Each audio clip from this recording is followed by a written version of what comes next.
પ્રસ્તુત છે તારીખ 13 ફેબ્રુઆરી 2026નું કરંટ અફેર્સ, જે વિપુલ સર દ્વારા તૈયાર કરવામાં આવ્યું છે. તો ચાલો જોઈએ આજના કેટલાક મહત્વના સવાલો. આજે આપણે સંરક્ષણ, ટેકનોલોજી, પર્યાવરણ એમ ઘણા બધા વિષયોને આવરી લઈશું. તો શરૂ કરીએ. તો સૌથી પહેલો સવાલ આવે છે ડિફેન્સ સેક્ટરમાંથી. સવાલ છે કે પ્રશ્ન 1, તાજેતરમાં ભારતીય વાયુસેનાએ કયા દેશ સાથે ઇન સીટુ એર એક્સરસાઇઝ શરૂ કરી છે? તમારા ઓપ્શન્સ છે A Japan, B Thailand, C Indonesia કે પછી ડી ફ્રાન્સ. અને સાચો જવાબ છે બી થાઇલેન્ડ. હવે જુઓ, આ એક્સરસાઇઝ ખાસ એટલા માટે છે કારણ કે આ કોઈ પ્રેક્ટિસ ગ્રાઉન્ડ પર નથી થઈ, પણ મલક્કા સ્ટ્રેટ જેવા એકદમ રિયલ અને સ્ટ્રેટેજિક લોકેશન પર થઈ છે. એટલે જ એનું નામ ઇન સીટુ છે, જેનો મતલબ જ થાય છે ઓરિજિનલ જગ્યા પર. આ બતાવે છે કે ભારત અને થાઇલેન્ડ વચ્ચે ડિફેન્સ પાર્ટનરશિપ કેટલી મજબૂત થઈ રહી છે. હા, એ પણ યાદ રાખજો કે આપણે થાઇલેન્ડ સાથે મૈત્રી અને સિયામ જેવી બીજી એક્સરસાઇઝ પણ કરીએ છીએ. ઓકે, ડિફેન્સ સેક્ટરના જ બીજા એક મોટા સમાચાર તરફ આગળ વધીએ. સવાલ છે કે પ્રશ્ન 2, કેન્દ્ર સરકારે કેટલા દસોલ્ટ રાફેલ જેટ્સ ખરીદવા માટે 3.25 લાખ કરોડની એક જંગી ડીલને મંજૂરી આપી છે? વિકલ્પો છે એ 36, બી 90, સી 114 કે પછી ડી 126. અને સાચો જવાબ છે સી 114. જી હા, પૂરા 114. આ ડીલ 3.25 લાખ કરોડની છે. પણ આમાં સૌથી રસપ્રદ વાત શું છે ખબર છે? એ છે કે આમાંથી મોટાભાગના એટલે કે લગભગ 90 જેટ્સ આપણા ભારતમાં જ બનશે, મેક ઇન ઇન્ડિયા હેઠળ. મતલબ વાયુસેના તો મજબૂત થશે જ, પણ સાથે સાથે દેશમાં ડિફેન્સ મેન્યુફેક્ચરિંગ અને જોબ્સને પણ જબરદસ્ત બૂસ્ટ મળશે. અને હા, આ ડીલ ફ્રાન્સની એ જ દસોલ્ટ કંપની સાથે છે, જેમની પાસેથી આપણે પહેલાં 36 રાફેલ લઈ ચૂક્યા છીએ. ચાલો હવે થોડી સુંદર વાતો કરીએ. પર્યટન અને પર્યાવરણને લગતો એક સરસ સવાલ. પ્રશ્ન 3, આપણા દેશનો બીજો ટ્યુલિપ ગાર્ડન કયા રાજ્યમાં શરૂ કરવામાં આવ્યો છે? ઓપ્શન્સ છે એ જમ્મુ અને કાશ્મીર, બી ઉત્તરાખંડ, સી હિમાચલ પ્રદેશ કે ડી સિક્કિમ. તો સાચો જવાબ છે સી હિમાચલ પ્રદેશ. હિમાચલના ખૂબ જ સુંદર શહેર પાલમપુરમાં આ ગાર્ડન બન્યો છે. આનાથી ત્યાંના ટુરિઝમને તો ફાયદો થશે જ, પણ એક મજાની વાત કહું, દેશનો પહેલો અને સૌથી મોટો ટ્યુલિપ ગાર્ડન ક્યાં છે? એ છે જમ્મુ કાશ્મીરના શ્રીનગરમાં. એ તો એટલો મોટો છે કે આખા એશિયાનો સૌથી મોટો ટ્યુલિપ ગાર્ડન ગણાય છે, અને ત્યાં દર વર્ષે ફેમસ ટ્યુલિપ ફેસ્ટિવલ પણ થાય છે. ઓકે, હવે એક એવા પ્રોજેક્ટની વાત જે ખરેખર અનોખો છે. પ્રશ્ન 4, ભારતની પહેલી મ્યુઝિકલ રોડ કયા શહેરમાં બનાવવામાં આવી છે? હા, તમે સાચું સાંભળ્યું, મ્યુઝિકલ રોડ. વિકલ્પો છે એ નવી દિલ્હી, બી બેંગ્લોર, સી મુંબઈ અને ડી અમદાવાદ. અને આનો જવાબ છે સી મુંબઈ. ખરેખર આ તો કમાલની વાત છે. મુંબઈના નવા કોસ્ટલ રોડ પર જો કોઈ વાહન 70થી 80 કિલોમીટર પ્રતિ કલાકની સ્પીડ પર ચલાવવામાં આવે તો રસ્તા પરથી જ જય હો ગીતની ધૂન સંભળાશે. આ કોઈ મેજિક નથી, બસ સ્માર્ટ એન્જિનિયરિંગ છે. અને તમને જાણીને નવાઈ લાગશે કે દુનિયામાં આવો પહેલો પ્રયોગ છેક 1995માં ડેનમાર્કમાં થયો હતો. ચાલો હવે ડિઝાસ્ટર મેનેજમેન્ટ સાથે જોડાયેલો એક બહુ જ અગત્યનો સવાલ જોઈએ. પ્રશ્ન 5, સુનામી વોર્નિંગ સિસ્ટમ માટેનું એક રિજનલ સેન્ટર આંદામાન નિકોબારના કયા ટાપુ પર બનાવવામાં આવશે? ઓપ્શન્સ છે એ હેવલોક દ્વીપ, બી સ્વરાજ દ્વીપ, સી શહીદ દ્વીપ કે ડી ગ્રેટ નિકોબાર. તો સાચો જવાબ છે બી સ્વરાજ દ્વીપ.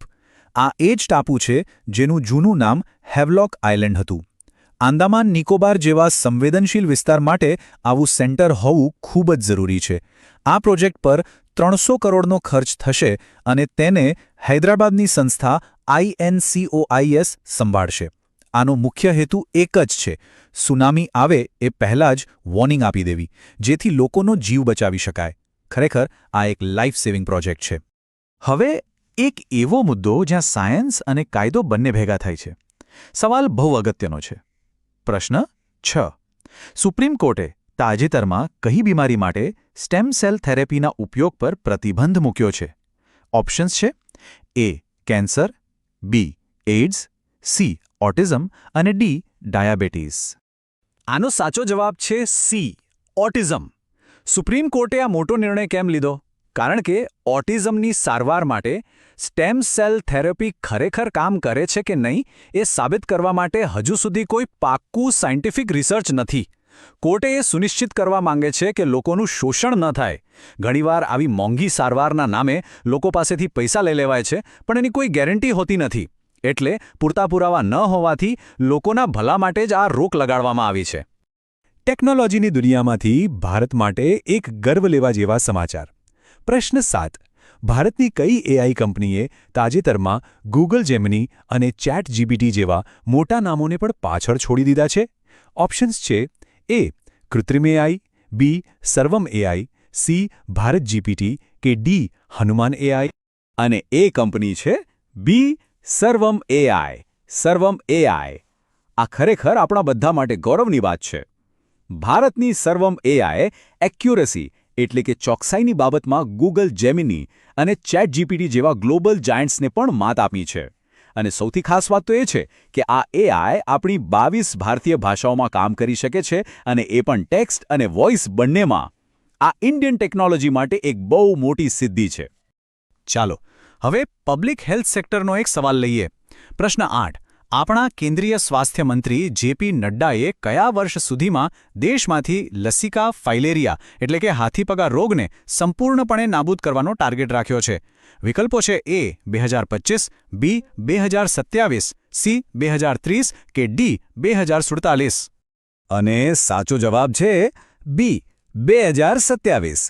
આ ટાર્ગેટને પહોંચી વળવા માટે સરકારે એક મોટું અભિયાન શરૂ કર્યું છે, જેનું નામ છે MDA એટલે કે માસ ડ્રગ એડમિનિસ્ટ્રેશન. હાથીપગા રોગ નિમેટોડ્સ નામના એક પરજીવીથી થાય છે, જેના લીધે પગમાં ખૂબ સોજો આવી જાય છે.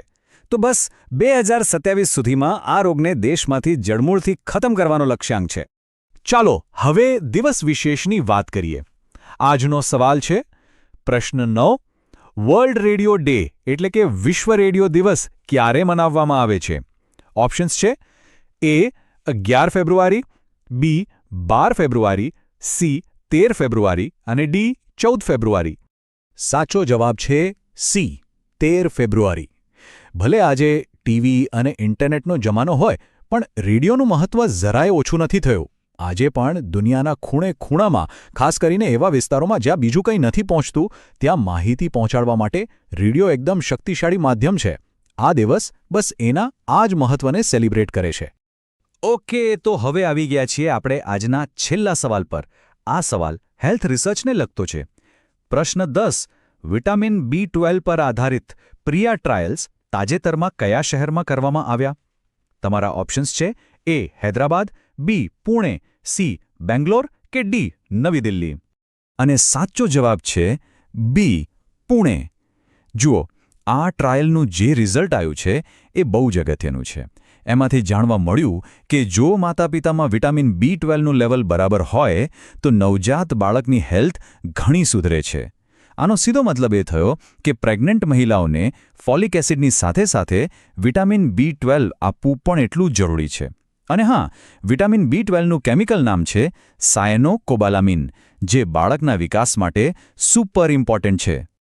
તો ચાલો જતા પહેલા એકદમ ફટાફટ આજના કી પોઈન્ટ્સ રિવાઇઝ કરી લઈએ. In situ exercise Thailand, Rafale jets 114, બીજો tulip garden Palampur, musical road Mumbai અને ગૂગલને પાછળ છોડનાર ભારતીય એઆઈ સર્વમ એઆઈ. બરાબર? આજે આપણે આટલા બધા અપડેટ્સ જોયા પછી એક સવાલ મનમાં જરૂર ઉઠે છે. આ બધી ઘટનાઓમાંથી કઈ ઘટનાની અસર ભારત પર સૌથી લાંબા સમય સુધી રહેશે? શું એ 114 રાફેલ જેટની ડીલ હશે, જે આપણી સુરક્ષાને મજબૂત બનાવશે? કે પછી સર્વમ એઆઈ જેવી ટેકનોલોજી જે ભારતને દુનિયામાં આગળ લઈ જશે? કે પછી હેલ્થ સેક્ટરના નિર્ણયો? આના પર વિચાર જરૂર કરજો. ફરી મળીશું આવા જ નવા અપડેટ્સ સાથે.